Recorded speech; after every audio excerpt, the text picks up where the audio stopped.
The 80s Rewind Show podcast. It's time to bring you yet another amazing episode.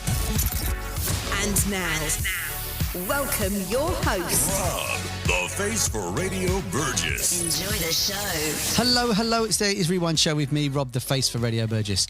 Welcome along to today's episode, and thank you so much for joining me. What have I got for you today? I've got a fantastic episode. But first, before that, if you want to contact me about the show, you can contact me at The 80s Rewind Show at gmail.com. So if you want to email me and talk some 80s or to suggest some guests, just email me at The 80s Rewind Show at gmail.com. Now, I forget to do it all the time. So if you can, like and subscribe to the show. And if you could share it, that'd be great. If you want a kiss on the cheek from me, you can leave me a review of what you think of the show in Apple Podcasts. It all helps, doesn't it? So yeah, if you can, like and subscribe, that would be absolutely amazing. Now, today's guest, Simon Napier-Bell, a name to some, unknown to others. To try and fit Simon's achievements into a podcast will probably take 5 podcasts. The man has done so much. He's been a manager. He managed John's Children, which had Marc Bolan in it. He managed the Yardbirds, and also he managed Wham and Japan. He's also the author of 5 books about the music industry and his time in the music industry, and they are really, really worth a read. And also he's just made a new documentary about George Michael, which has just been released, which is fantastic. And it's available on Amazon Prime, and it's amazing, really amazing. If you're a musician or your friends are a musician, make sure you send them this episode, because Simon talks so much about the music industry, it will blow your mind. And the knowledge he gave me while we were just talking about stuff. I'm not a musician, but we was talking about the music industry, and I can tell it's going to be really valuable. So if your friend's a musician or you're a musician, send it on, because they're going to love what he's going to say. And the stories are amazing. Anyway, let's get on to it. Here's today's episode. Let's do it. So when you were sort of growing up, what sort of music was around the house, and what inspired you to sort of, because did you become a jazz musician? Well, when I was 8, 9, 10, like most kids, I sort of listened to Top of the Pops. In those days, you listened to Radio Luxembourg, which came from Luxembourg. There was the top 20 every Sunday evening,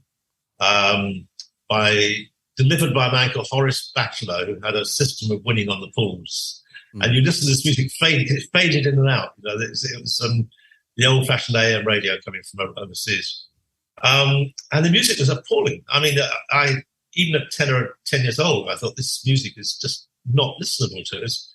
Songs like, if I'd known you were coming out of baked a cake, how much is that doggy in the window? I mean, just terrible American songs, all covered by English artists. And then when I was 10 or 11, I discovered trad jazz and completely fell in love with it. Got a trumpet and became a trumpet player. And when I went up to school, I joined the jazz band. So from 10 or 11 years old until I was 18, I never listened to any pop music at all. I mean, absolutely none. I went out of the window, I listened to trad jazz, and then bit by bit I converted to modern jazz, listened to Oscar Peterson and Miles Davis.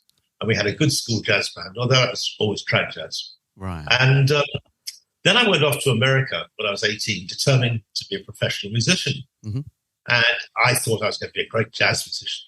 But the first thing I learned is you don't make money playing jazz. All the great jazz musicians, I had all their records in my bedroom since I was 10. They all had to get jobs doing other things. I hadn't realized they didn't make money playing jazz. So I remember sitting on television one night when I first arrived, and there was it was the New York Symphony Orchestra, and there was Roy Eldridge, who was a famous jazz player playing in the New York Symphony. Couldn't believe it. And like everyone else, I had to go and get a job. I got a job in a dockside tavern where we had to play pop songs. So I had to learn the pop songs of the day, and I hadn't listened to a pop song since I was 12. Right. And I went to them all, and they were fantastic. There were Fats Domino, there were Frank Sinatra singing Come Fly With Me, or Bobby Darin. These were works of art, completely different from the pop I'd had to listen to when I was 10 years old. Yeah. And I was rather won over. I thought, it's jazz isn't so wonderful. Pop is real artistry and finesse. So I think that's when I didn't fall in love with pop. I began to appreciate this. This was a solid musical form, worth some time and effort to get into. And then when I came back to England later, and I became a manager of a rock group, the first group I ever managed was one of the biggest groups in the world, the Yardbirds, were a rock group. Wow. And I'd never listened to rock music, ever. I'd listened to jazz, I listened to pop in America to learn the songs, and I knew jazz backwards. And here I was managing this rock group, and I had to go off to the studio to make their first record with them. I was producing. I'd never listened to a rock record, so I stayed up all night the night before, listening to rock records. It was a completely new form. So that was very exciting because I discovered the affinity of rock with the blues, so it wasn't so far away from what I'd liked when I liked jazz. Yeah. And so that was my beginning of really knowing music and the music business. Wow. And then so you came back to England. Did you get into films after that? Is that right? You started to do some music editing? I came back from America. I mean, I was into music. I'd done my living as a musician for 3 years in America. And then I came back to England and didn't want to be a musician. I was a trumpet player, but I wasn't a natural trumpet player. So I had to practice 3-4 hours every day. If I had a day off, I had to practice 5 hours.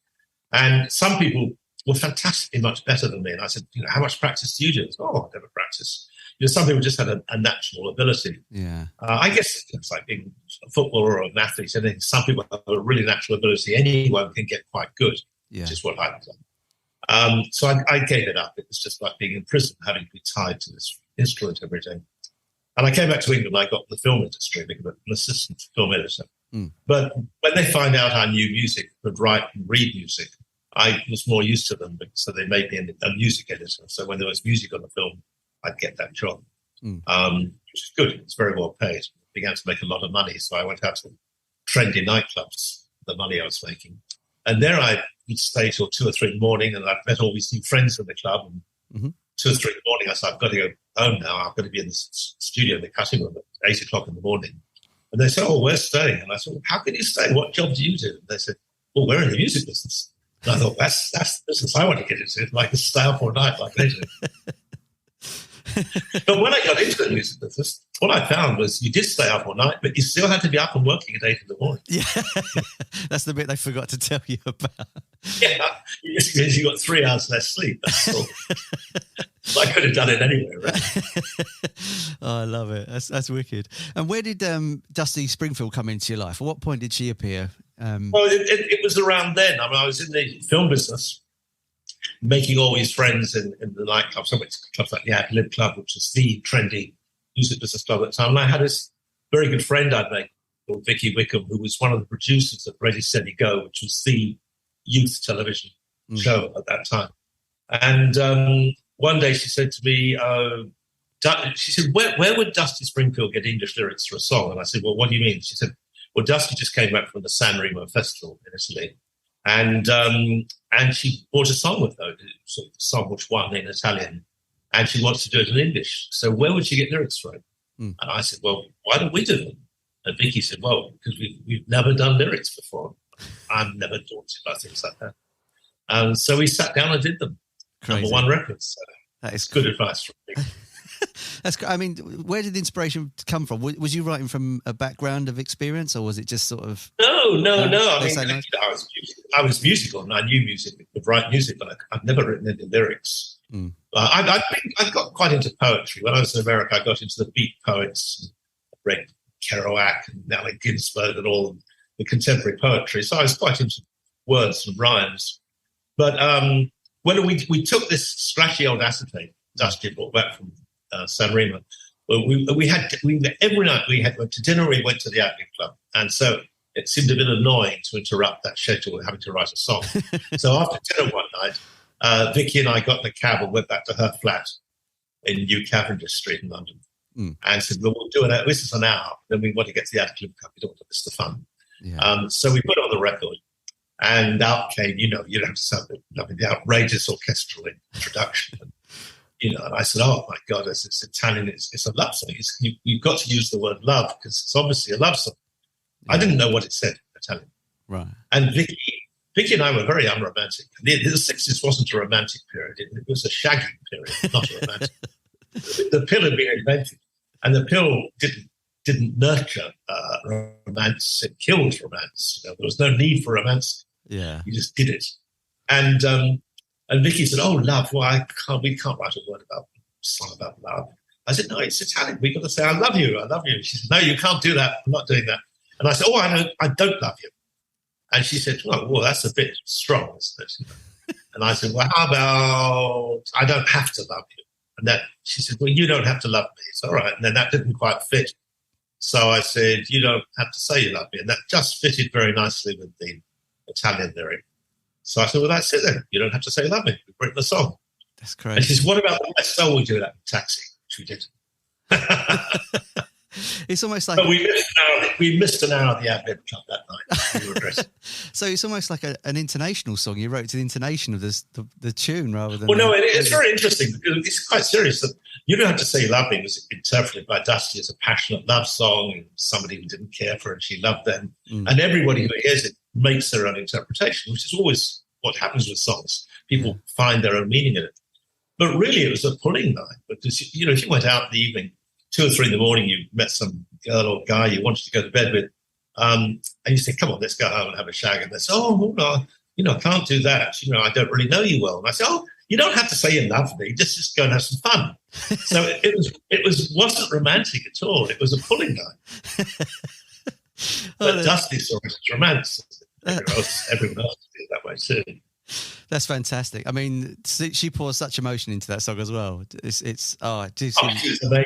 But you know, so many songs. When you know, by now I'm a great knowledge of songs and how they're written and what makes a hit song. And I didn't know anything then. But so many songs, people say, "Oh, it should have been a hit." What makes a hit is song, the lyric, tempo, chord structure, and that first ever version. Yeah. Because many songs might have been number one, never been hits at all because they didn't get that magical first version. Yeah. And it is that usually you can't separate them really. Yeah. Someone said to me once, what would be your fantasy record if you could construct one? And as I said, it would probably be a duet between Dusty and Karen Carpenter, or Dusty and Sandy Denny from Fairport. I think those two voices together, either or all three, would have been just an amazing combination. It's amazing when you get these combinations. You watch that song which Dionne Warwick and Elton and Stevie Wonder do all together on stage. What's What Friends Are For? That's it. Yeah. You know? And you hear one of them sing it as a solo song, and it doesn't work. The hair already stands up on the back of your neck when the three of them are doing it. That's right. Yeah. And good example of where the right singers at the right moment just made it all come together. Yeah, it's just all three of those singers had that underpinning of sadness to their voices as well. And then when they, you know, release, it's just it's going to... Well, it's extraordinary. I mean, it's a very good example of that song because they've got that innate sort of hurt in their voice. But when you hear the separate, that hurts all means something different from each of them. They don't do it. You don't feel it's for the same reason. They've all got a different element of hurt. Yeah. So when it all comes together, it's extraordinary. And of course, in a way, it's a happy song because they're saying, "Look, we're all here together. Let's not be sad." Yeah. But there's tremendous emotion in the three of them together doing that. It's just it's amazing where it can take you and what it makes you feel, doesn't it? Like loads of people have turned their lives around on songs, and it's just voices, like especially Dusty's as well. Just the way people hook onto the voice and go, "No, I'll be all right." You know, I've had music. But of course, that song turned my life around because suddenly, from being in the film business, I was in the music business, and number one, it's like. And then the Yardbirds phoned me up and said, "Would you like to manage us?" And I'd never managed a group before, but I'm not someone to say no. And they were. Well, there were three big rock groups in the world: the Beatles, the Rolling Stones, and the Yardbirds. The Yardbirds were sort of the musicians group. They were the real genuine blues group. And so suddenly I was managing one of the top rock groups in the world with the number one hit song with Dusty. Yeah. And everybody thought I was a genius except me because I knew I didn't know anything about management and I didn't know anything about writing songs. And I was just waiting to fall, you know, and if you start at the top, you can only come down. And I'm just seeing like getting older and lower. So, I mean, was it an easy transition to management for you? I know you say you were nervous. Was it not at all? Not at all. And they knew more than I did. I mean, they'd all been in the music business for 4 or 5 years, you know, and for them to give me their confidence was amazing. But I had to go in the studio with them because their previous manager had been a producer of their records, and they thought that's what the manager did too. Right. So I went to the studio and produced. I mean, I've got a new book coming out at the end of the year, and one of the stories I tell in this is about producing. I mean, I've told it before in one of my other books about producing, and this is another element of it. But when you don't know, I mean, I looked at it and thought, well, the idea of a good producer is out at the studio comes a good record. Yeah. And it might be because you know everything and telling them what to do. Or it might be just because you're clever enough to see who knows everything and let them do it. And so I subscribe to that. I'd go for a cup of tea and it could come back. When I came back for my cup of tea, it sounded better than before I went. So I thought, I'm quite a good producer. Because you produced, is it Roger the Engineer? You helped co-produce that album, is that right? Yeah, I was co-producer of that. Yeah, I got very involved in it, but I didn't know Paul Smith, who was the bass player, was my co-producer. He co-produced with the previous manager, Georgia Kowalski. Right. And then I co-produced. And yes, obviously, I always had an instinct for dealing with people. Manipulating isn't the right word, but balancing people. I managed, because it is, obviously I've learned now, it is something I know about, or quite instinctively probably. It's something I had in me. But at the time, I didn't know I had it in me. At the time, I thought I was faking it. And then bit by bit, when you do it over the years, you find, yes, well, I obviously do have some natural ability for it. Yeah. But at the time, I just thought I was fooling them.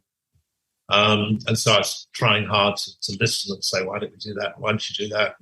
But really, I was dependent on Paul and the engineer to tell me when it was sounding good. I didn't. I came from a jazz background, and when we went to the studio, the first song we recorded was Over, Under, Sideways, Down, which is a single. And they hadn't written it. They started writing in the studio. I was shocked. I mean, the studio it's £10 an hour, but it's just the same as paying £300 an hour now. Yeah. And you don't pay £300 an hour to sit down and say, shall we write a song? You're meant to come in with the song all finished. Yeah. And then the first verse was an intro, and the first 16 bars went by, and they hadn't changed the chord. Now, if you're playing a jazz song, you'd have had 15 chords by now, one after another, building up and changing.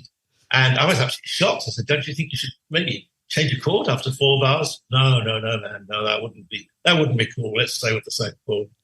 And so I was introduced there to rock and rock thinking. And of course, bit by bit, I came to understand it. Yeah. The longer you go without changing a chord, the more exciting it will be when you change one. Yeah. So that's the thing. It's called release, isn't it? It's something and release. Oh, is it tension and release? It's like holding your orgasm up for a long time, isn't it? Yes, yeah. I can't do that. It's better in the end. So was Jimmy Page in the band at this point? Had he just come in, or did he just move? No, Jimmy Page.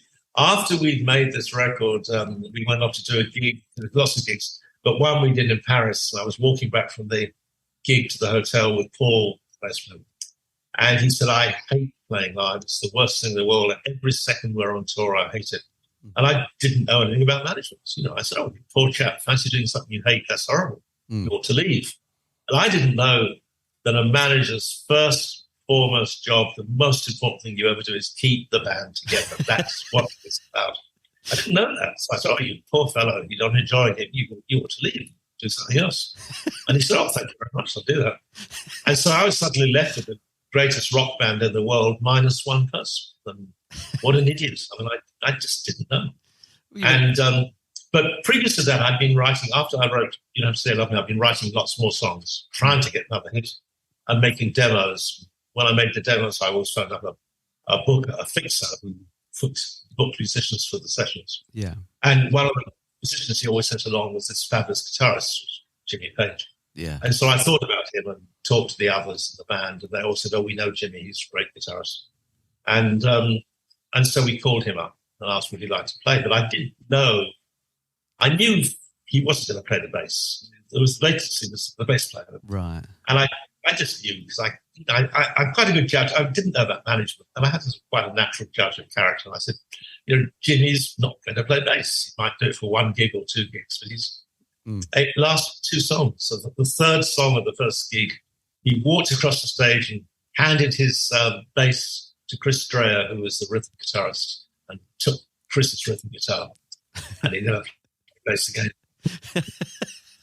I love it. I love it. It's fantastic, because when you had these 2 incredible guitarists, Jimmy and Jeff, standing opposite sides of the stage, there were no mixing desks in those days. Right. And so the sound you heard in the audience came straight off the stage. It wasn't dealt with by a mixing desk. And so you didn't get effects, so you couldn't have a stereo effect on the guitar.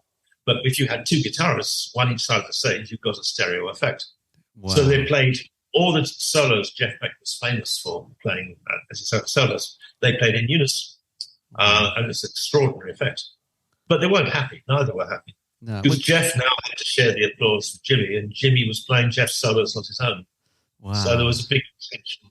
But I was learning. By then I had learned that keeping a group happy is not the manager's job. It's keeping the group productive and creative. Yeah. And so the more tension there was, I realised the tougher the music sounded, the better the music sounded. Yeah. So I was learning a bit by bit. I mean, it's the same as the Sex Pistols, isn't it? They all sort of were arguing and just made an amazing album, Oasis. It's no different, is it? You're right, tension can be amazing. Oh, I mean, yeah. Very, very few good rock groups are happy and settled. And of course, what happens, you look at people when they get in their 35, 40 years old, they've had the hits, and then move on to becoming, I say, master craftsmen rather than artists. Yeah. And they're all happy, and but it sounds like it. So you listen to albums, new albums by Pink Floyd, you listen to Sting's albums, they're beautiful. I mean, they're fantastic, beautiful music, but there's no tension in them at all. Yeah, there's no grit. It's gone. Amazing. And then, so when did you discover like John's Children with the young Marc Bolan? When did that come about? Oh, Marc Bolan just knocked on my door one day and came into my flat at 7 p.m, and I don't like people doing that. So I rather intimidated him and said, "Oh, you make the guitar with it." And I said, "You think you're a singer? Just sit down and sing songs." So he just sat on an armchair, and I had this big armchair, and he climbed up and sat in it, not on it, in it, cross-legged, and started playing all these Oasis songs. And after 45 minutes, I just said, "They're fantastic. We've got to record them." And I booked a studio there and then. At 8:30 at night, I booked a studio, and we took a taxi there and recorded all the songs again. Wow! And that was the beginning of managing Marc. It was. I mean, John's Children followed on after that. I mean, John's Children was really my ideas. I wanted, as much as the Yardbirds were fantastic to manage, or rather, it's fantastic to be the manager of the Yardbirds. They weren't so fantastic to manage. They were difficult because they knew that I didn't really know. And my feeling was to get a new group, which would be my group from the beginning. And that was my idea of John's Children. But we were quite successful. It wasn't really, really big. I didn't really achieve what I set out to achieve. Right. Like I said, I started at the top, and it's been a long, slow slip down. 50 years of slipping down the greasy pole. And you haven't even hit the bottom yet. Nearly at the bottom. And was Marc happy to join a group, or was he sort of already ready to bust out? I thought he wouldn't be, but he was amazingly, he wasn't to begin with. He thought he was going to be a superstar. And then when we took his records, the first record we made, we took it round to radio stations. The first record we made, we took it out to record companies, and then none of them liked it. They, A&R people are not very perceptive. They certainly don't want anything very new. They want something they're familiar with. Yeah. And they also, don't like the voice, or the voice is great, but don't like the song. All those answers, all those sort of devious answers you get from A&R people and record companies. Yeah. And in the end, I said to Marc, they're not going to get this put out. Yeah. Why don't you join John's Children, and you can sing the backing vocals, and then people will get used to that voice, the special voice you've got, the quivery voice. Yeah. And then when you get a hit, you can leave, and they'll know your voice. You'll already be a star with the group. And he agreed, and I was surprised he agreed, and he really enjoyed it too. He did. He joined in a very positive way. Yeah. I mean, I think for a while, and eventually he got fed up with it. I think if it wasn't for Marc, you wouldn't have a Brian Ferry. I think it would have been the other way around. I think one of them would have to have had a Mungo Cherry, would you? Yes, true. Yeah.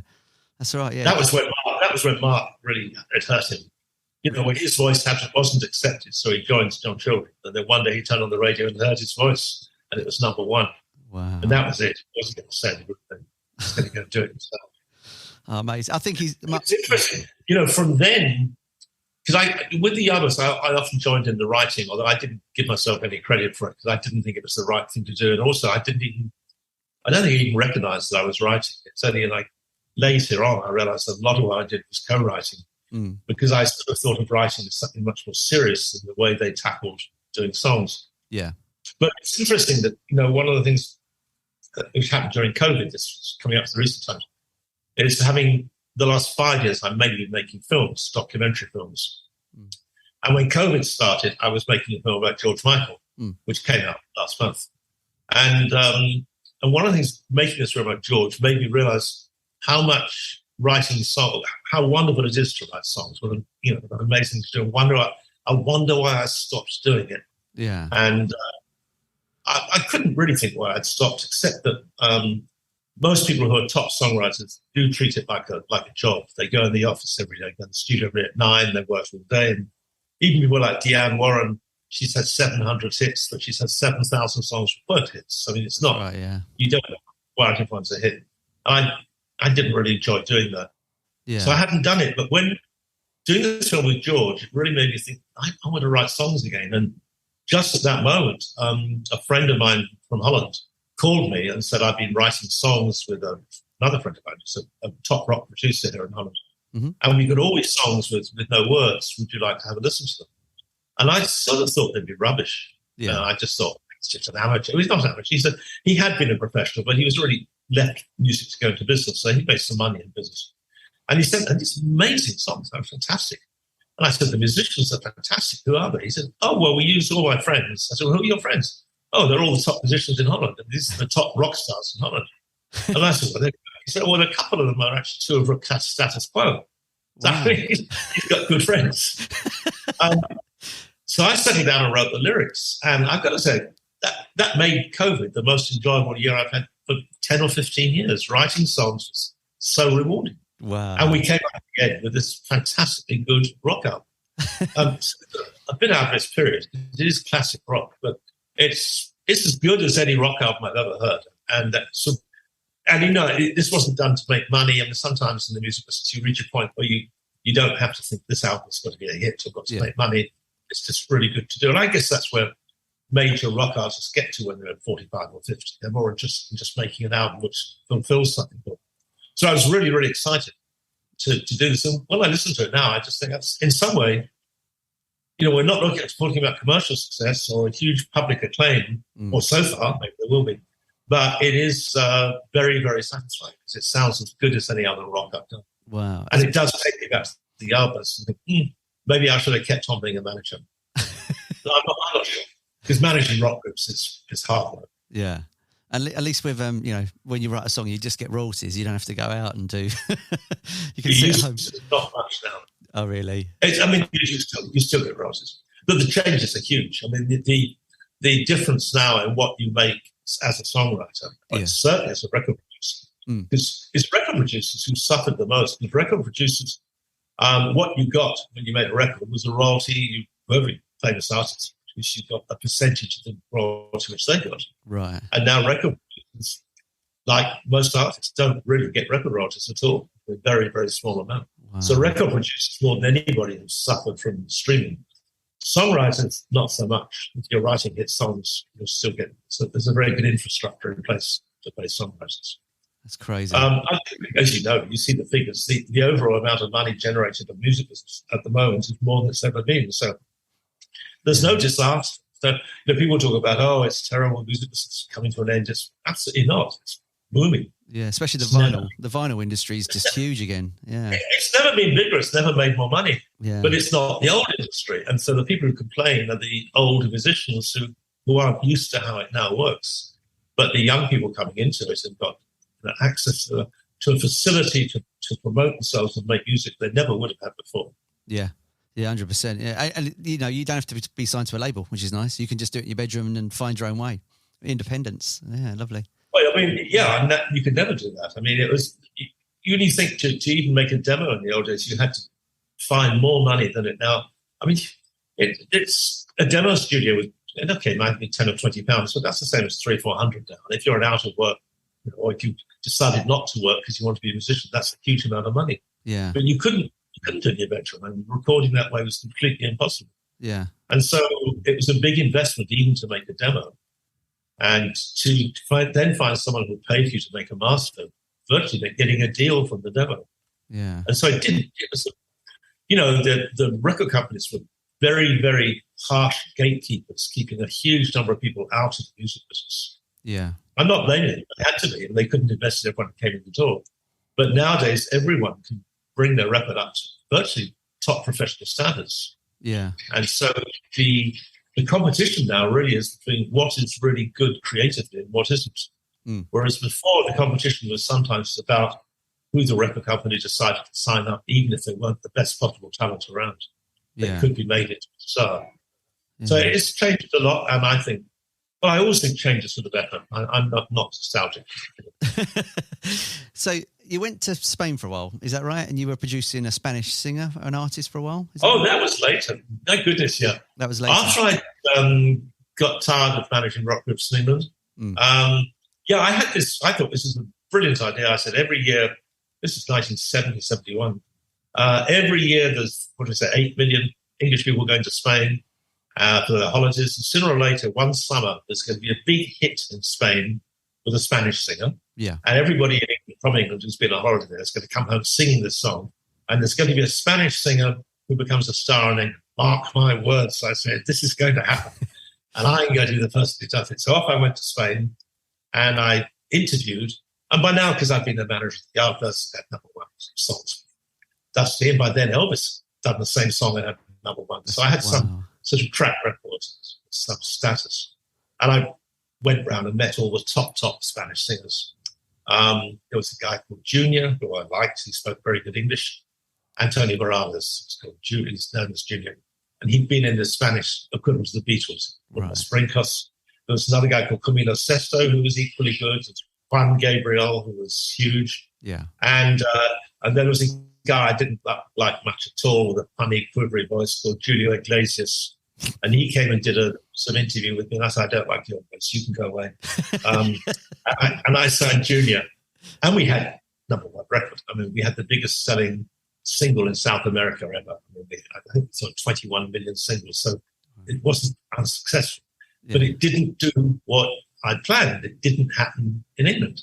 Right. And I worked with him for 2-3 years, and I had wanderlust. I didn't want to be stuck in one place. So I went off around the world. Wow. And I came back to England in 1978. And damn it, this guy, Julio Iglesias, got a hit. And with the most awful old-fashioned song, Begin the Beginning. So I was both very annoyed that I got it wrong, but also very pleased that I had got it right. I mean, what my prediction was right. Yeah. I just chose the wrong person. And then when you got but back... I've got to say, having said that, the fun, I really enjoyed being a manager of a Spanish artist who was huge in South America. It's a strange thing I can't explain, but having success in another country felt even more sort of successful than being successful in your own country. Wow. And more clever, perhaps. I don't know, it just felt good. Is it because it's bigger than England? Everywhere's bigger. Well, South America's bigger than England. Yeah. But then, success in England means success in North America. That's right, yeah. States. Yeah. And I guess South America is about the same size, market-wise. So to Spanish people, America's success, but South America, to British people, North America. So you come back in... But I've done both anyway. So you come back in 78, so punk was still going. And in that melee, you found Japan, is that right? You found the band Japan in the middle of the punk stuff? I've been away. I've lived in Spain and then France for 5 or 6 years. Yeah. And I came back to England and thought, well, I'd better get it. I'm run out of money. I'm always running out of money because I'm very, very extravagant. So no matter how many number ones I have, I do find hotels and restaurants which are happy to take it away from me. So I came back to England, so I better get back into management. And I went looking around, and I came across this group, Japan, and I thought, oh, they're amazing. They look fantastic. They've got this wonderful long hair. They wear a bit of makeup. What extraordinary look. I thought, they can't not be stars. I mean, they are stars. Look at them. They're stars. Yeah. But I'd been away. I didn't know what was happening. And so I signed them up and then went off to look what was happening in the clubs. Of course, what was happening in clubs was nothing to do with what they were. Yeah. It was punk. And people were jumping up and down like they were on pogo sticks, spitting at the musicians on stage and throwing beer at them. Japan were rather effete, delicate. It's not what Japan were at all.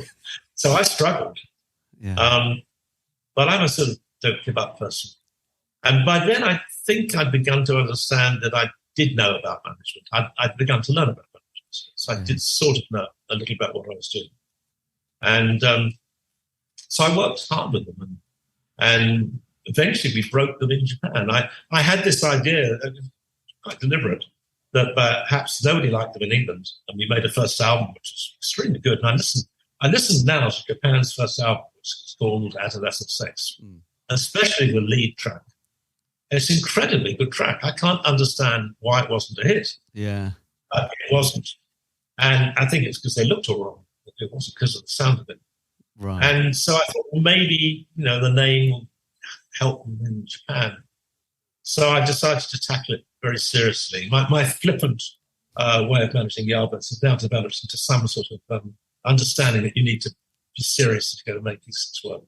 And I actually went off and spent 3 months learning Japanese before I went to Japan. Wow. So I could arrive with ability to at least be polite. And so I went off eventually to Japan with this album and all the pictures of Japan, and went in to see the record company, which would be the record which would have to release it, because in England we were signed to Hansa Records, and that meant in Japan they'd have to go out with EMI. Right. So that was their license. And I went to see the company in Japan, and they said, the photographs are amazing. We love this group. This is exactly what Japanese kids like. Young teenagers, they love groups that look like this. Let's have a listen to the music. So I put the record on. Their faces fell. They said, oh, my God, we'll never sell this. It's absolutely not the right music. This was no longer the first album. This was the second or third album, the new songs, which were, Japan were never really pop music. They were quite complicated music. Yeah, Art Nouveau. And so I let them hear this, and they said, no, that's not the right music, but the image is good. But, never mind.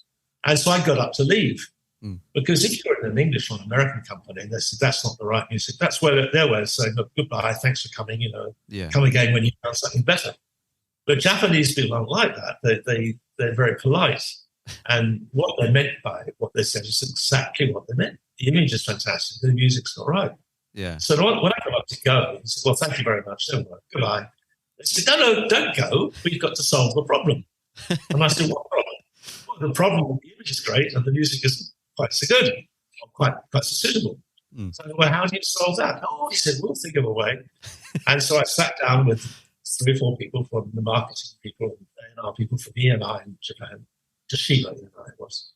And they devised a plan where you have to remember there was no internet in those days, there was no faxes, there was no way of communication between countries. Nobody heard music in a country until it's actually made, the record was pressed in that country.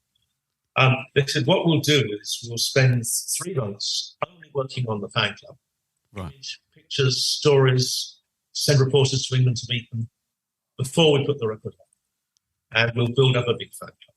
And they did. So by 3 months' time, the fan club had 50,000 members, which for a non-Japanese group is the biggest fan club of any overseas group at the time.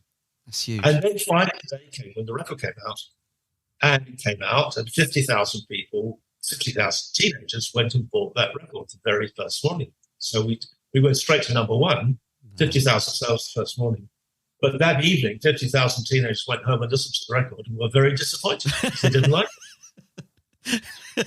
But they spent that week's pocket money, and anyway, they'd already fallen in love with the group because of the pictures. Yeah. So they listened again and again and again.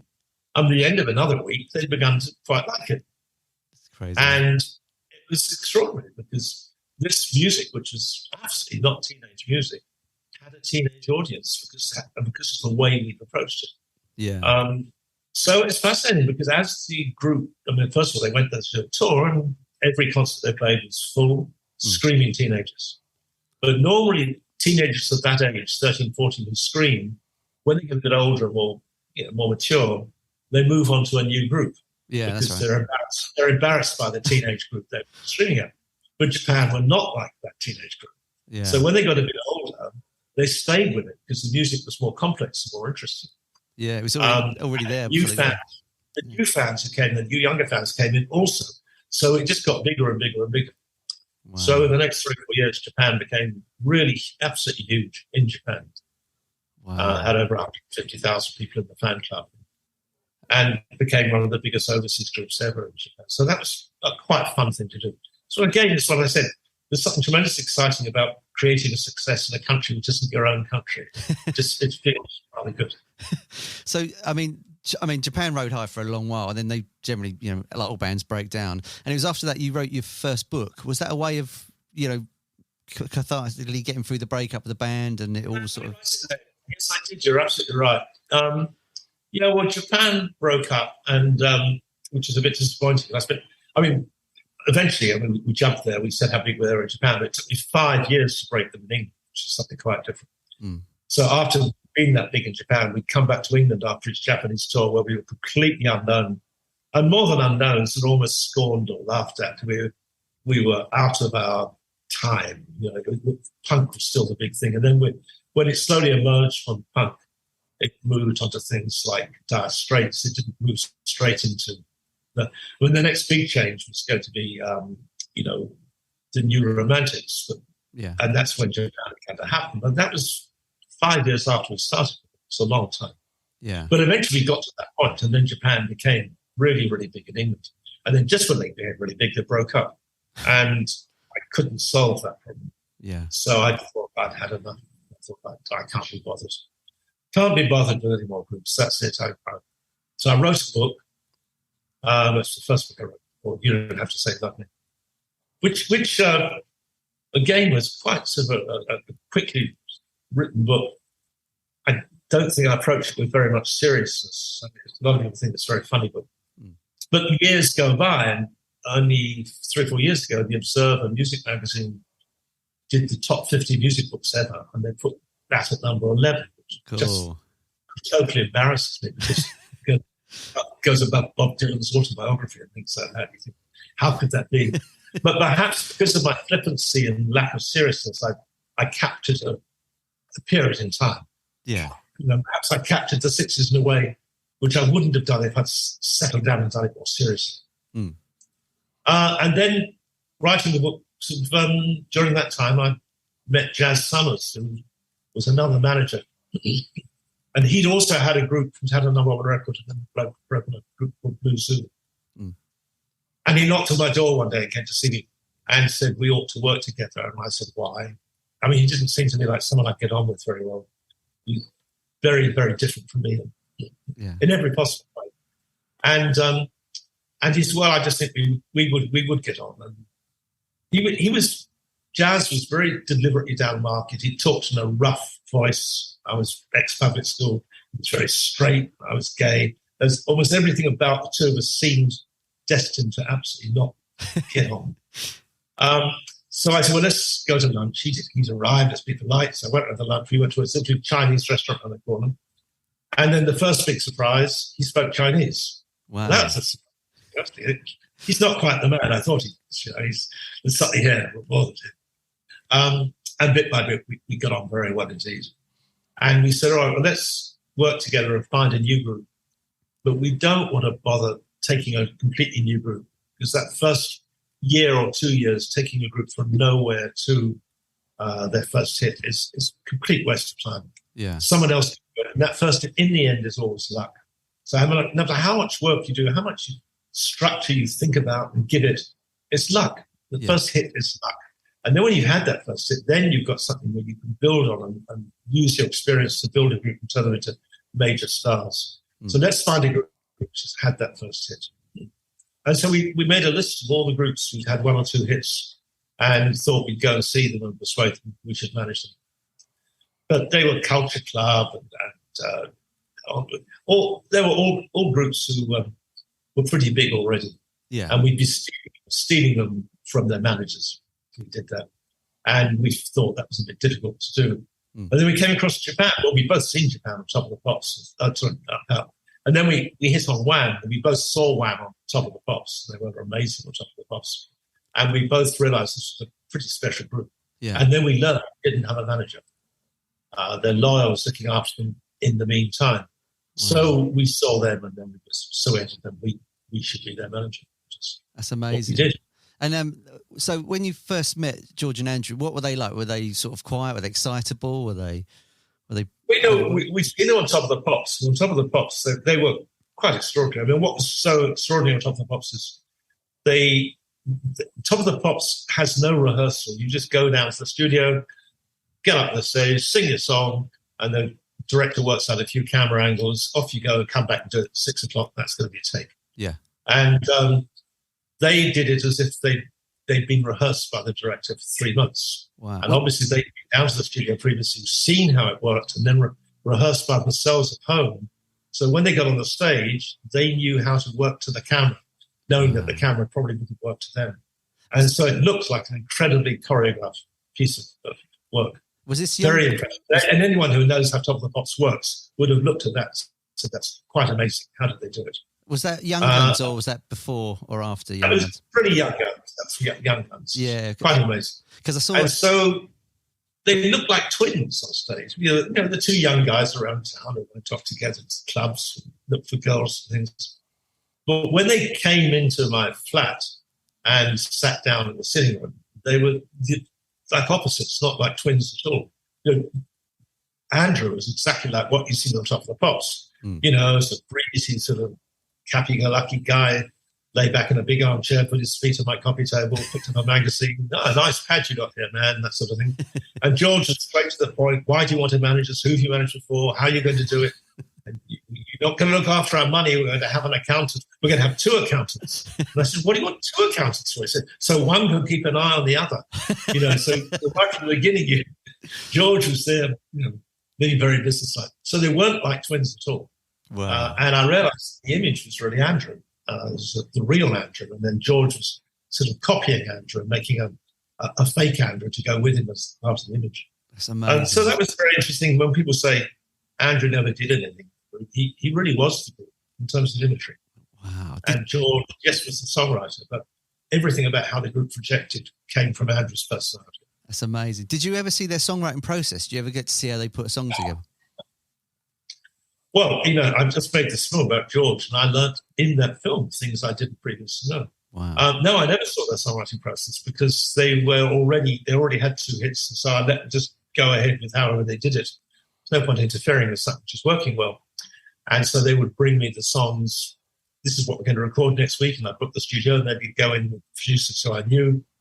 And I sometimes went to the studio, but usually I just let them get it done. Wow. But then when I was making this film about George, I learned this extraordinary thing that George never, ever wrote out lyrics. George, when he was writing a song, made a backing track and then went to the studio and just sang lyrics into a microphone. Wow.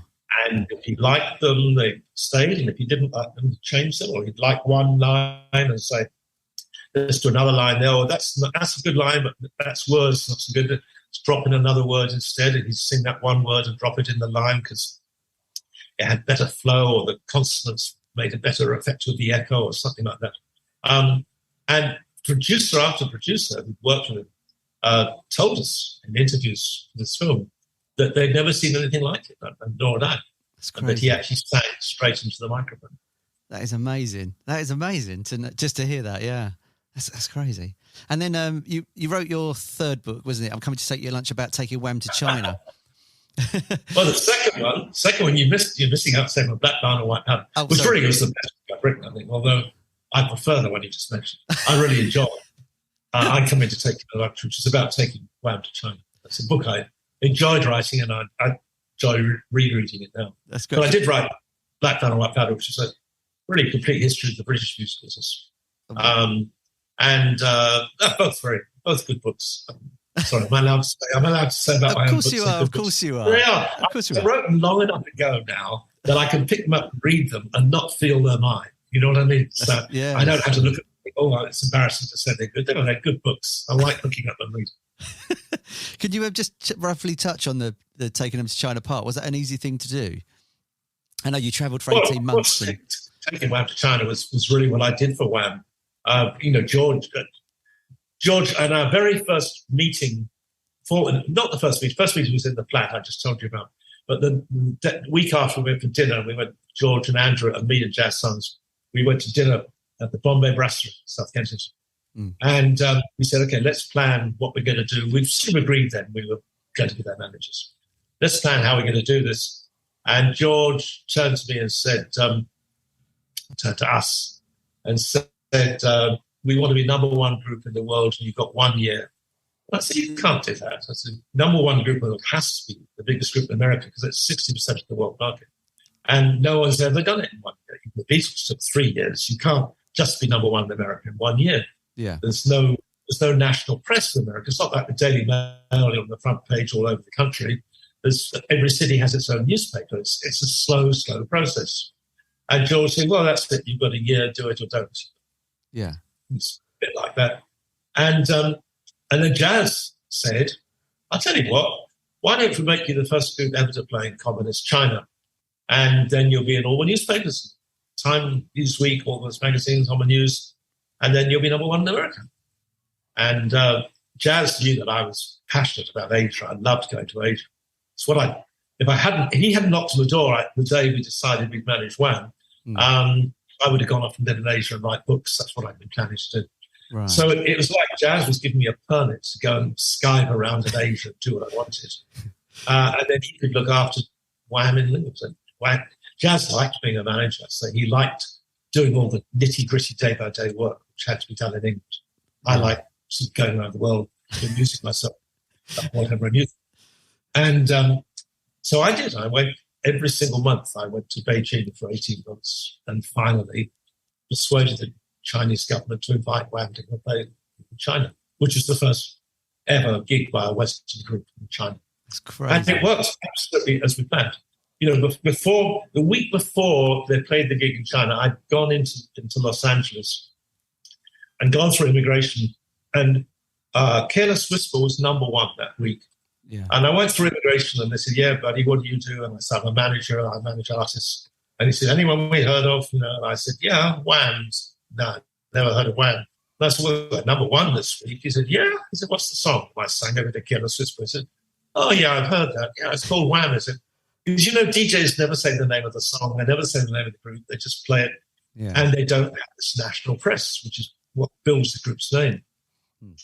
But the week after we played in China, I had to go to America again. I went through New York this time. And I went in, and as the immigration man again asked, "What do you do?" And I said, "I manage groups." And he said, "Anyone we've heard of?" And I said, "Wham." And he straight away screamed out, "Hey, come!" Three of his friends, all the other immigration guys, "Come over here. This guy manages Wham. You got any signed records, got any autographs, got any, you got any photographs." That week in China, they'd been on ABC, NBC, CBS News 24/7. Wow. And the whole America knew who they were. And 3 months later, we were playing a stadium tour of America. Crazy. So fast. Not 1 year like George asked. It was 18 months, but still not bad. So you got your new book coming out, Sour Mouth, Sweet Bottom. What's that about? Well, the other 3 books have all been about the music business. Just about music. There's a lot of me in the books and bits and pieces of my life. But this book, I decided not to do that. I decided to write sort of vignettes of my life. So the way I described it in the first chapter was I picked up the photo album and I shook it, and these are the snapshots which fell on the floor, because it could have easily just been a different bunch of snapshots. Yeah. And so there's 30 or 40 vignettes. Now, half of them, in fact, are music because that's what I've done most of my life.